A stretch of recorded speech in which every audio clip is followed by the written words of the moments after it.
Guys, what is going on? What is going on? This is the chocolate solution to all of your vanilla problems.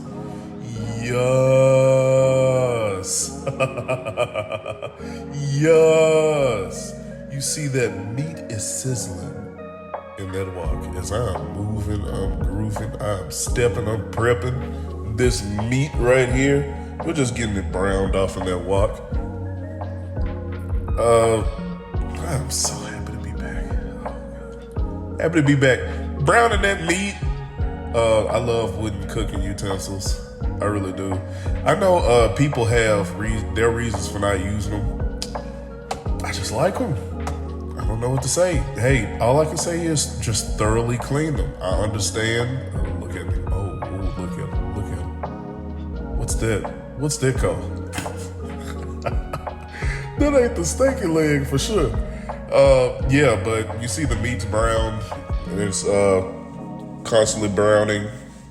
But yeah, thoroughly wash them. Thoroughly wash the wooden utensils. I love them. I love them. I had a talk with somebody and they said they prefer either hard aluminum, steel, or what's the other one? The hard plastic ones with the wooden handle. Sometimes they have the plastic handle. That's fine.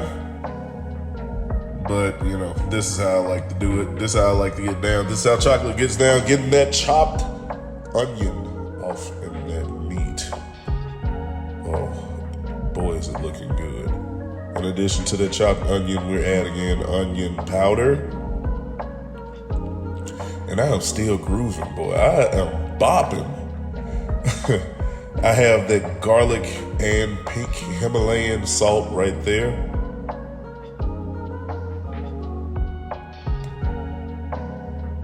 Just giving cracks of that. None of my dishes, you know, nothing I have cooked so far, you know, be it my shorts or my longer videos, nothing has turned out to be over seasoned or too salty, you know. So it's all in you know, it's all in just, you know, getting the rhythm. You know, most of what I've cooked more than once. I've cooked it more than 3 times, you know. So yeah, get your rhythm, you know. Practice makes perfect. And I am adding in more chopped onion right here. I'm just, what can I say? I just love chopped onion. Love it.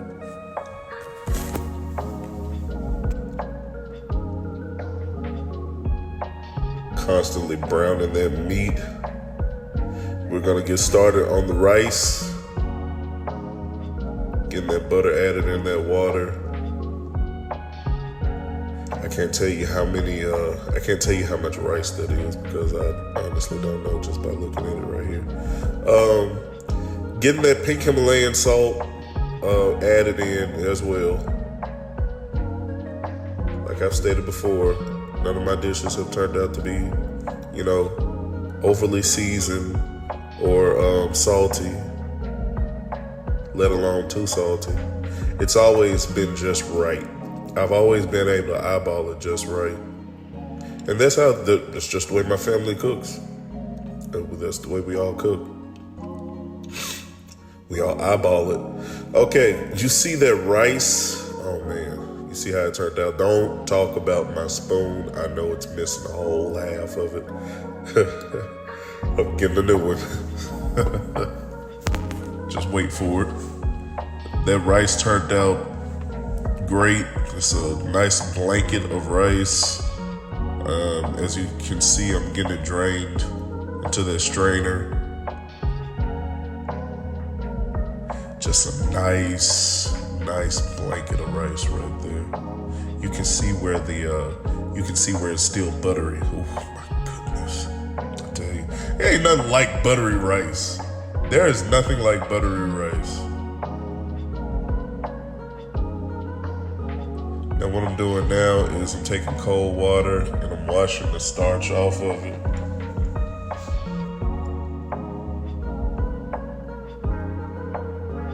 And I'm just gonna let that strain off into that pot, and I'm gonna get started cutting up our vegetables right here. First, we're starting off with the green bell pepper. And I will be using half of that. Those of you who watch my shorts and I don't know, somehow you've made it to the longer form of content. Welcome. welcome.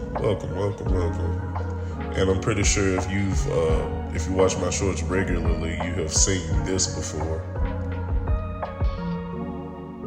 Well, welcome to me commentating on it. Chopping is something that it's one of my favorite parts of cooking a dish. You see we rolling and getting those seeds out of that jalapeno. Get most of those seeds out anyway. And I'm not using anything but just a little bit of it. That's just to add a little spice to the dish. Getting those seeds out the way. There will be a little seed, I wasn't trying to get rid of all of the seeds. So there will be a little seed. I was just trying to get rid of most of them. And that was about a little bit under half of that jalapeno. We're getting that tomato gutted. Getting that chopped. Chopping those up into strips and dicing them up into chunks. That's how we're gonna do that tomato. I make it look easy. I make it look good, even to me. If I am satisfied with it, I can't complain. I know there will be people to come in and say, well, you should have done this, you should have done that, you should have added this, or you should have excluded that. And that's it's just a testament to how many different ways you can do one thing. I'm pretty sure there are some people that can do this and it will turn out 10 times better. Some people come and do this and turn out 10 times worse. So it's really just all of what you want to do. That was Italian parsley that I just chopped. I use it in almost every dish at this point, be it a garnish or to add like it very much tastes how it looks. It tastes like wild grass, and that definitely adds to most of my dishes. As you know, I like to use a lot of vegetables in anything and everything that I cook.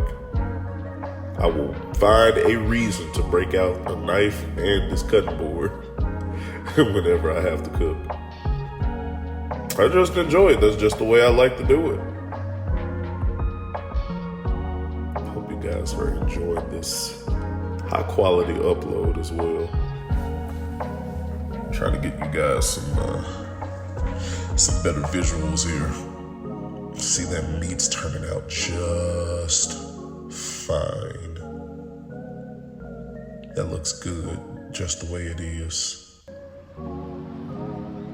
And of course, when those vegetables start to cook out, you cook their juices out, and then you get to cook that meat, that seasoned beef, inside of the juices of those vegetables. Let's recall, we have tomatoes, so we have tomato juice. We have onion, so we have liquid from the onion in there as we add in that mild chili pack. We have the parsley that's cooking down, so we have that wild grassy flavor. Oh, I'm telling you, if you never use parsley inside of anything you cook, Start. Next time you cook something, add parsley. Doesn't matter what it is. Doesn't matter what it is. Just try it. Just try it. It's that one thing that a lot of times I was experimenting with food dishes in the past, and parsley is that one thing I can say that was missing from a lot of them. I've made several different soups. I was thinking the soup is great, it's savory, but it's missing something. And that parsley is exactly what it was missing. We got half a small can of tomato paste in there. But yeah, oh my goodness, y'all. Woo! That tomato paste was just to redden it just a little bit and add that tomatoey flavor that most chilies have. And you see I have my refried beans right here. This is my cheat code. Okay? We get to have the beans in our chili and it doesn't even look like it. Doesn't look like it. And it's a good thickener. Look how thick that chili is. Look how full that wok is. Look at the color of that chili. Like, normally, I like my chili a little bit darker than that. But I would, that's fine with me. That's fine with me. Considering that, we have refried beans in there. And the color of the refried beans was significantly lighter than the meat that I originally made, all that considered, that's fine. That's fine with me. You can see right here, I'm just letting it rock, I'm just letting it cook. We added that chili back into the crock pot. I added, that was beef broth that I added to it, just to make it a bit more full, and to make just to break up that thickness a little bit, because there's a way to make perfect chili, and this is so good. This may not be perfect to some of you, but I like to believe that it comes pretty close. Avocado and sour cream on the side, on top of the rice. Who knew this would turn out to be such a cool little dinner?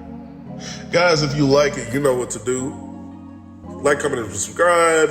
Chocolate Solution, bringing you another banger. And boy, it was good. It's been real. See ya.